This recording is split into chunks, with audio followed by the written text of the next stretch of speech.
this morning you said that Labour were, quote, the underdog in this election. How can an incumbent government be the underdog in an election? It's been a difficult, couple of years, and I acknowledge that, we go into this election polling behind the opposition. The campaign's just getting wound up, and I'm looking forward to it. You say that though, but you've already made two significant announcements, one GST, one to do with parental policy. Can you actually tangibly say that the election campaign hasn't really got underway when it really has for you? The fact that we've made a policy announcement doesn't mean people have heard about it yet. The campaigning's really just starting. How are you going to come back from 29, and how rough is that number? Obviously, we'd like to be higher, but we've still got the whole campaign ahead of us. Are you confident that you will be the best man to lead Labour into the next election? Yes. Why is that?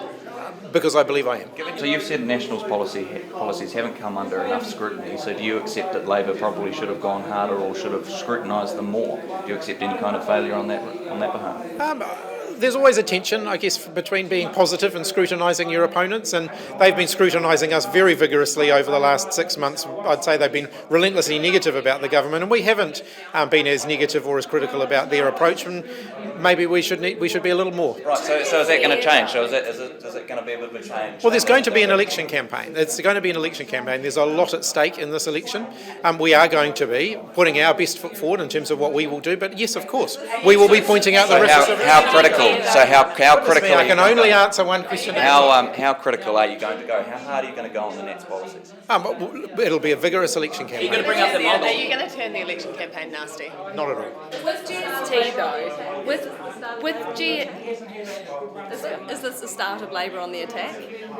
Look, we're going to be fighting back. You say that you're the favourites in this election? No, we're not taking anything for granted. We're working incredibly hard, as you've seen over the last, I keep saying it time and time again, we're very, very focused on October the 14th, making sure that we can actually turn this country around, get it sorted, get it back on track, as we say, and actually make sure we deliver, build an economy, deliver better health and education. Chris Hipkins this morning seemed to be suggesting that National have been playing a bit dirty on this campaign and that he was now going to, quote unquote, fight back. Well, I know that's a sport for you guys. I'm actually just focused on the New Zealand people and what's needed in this country right now.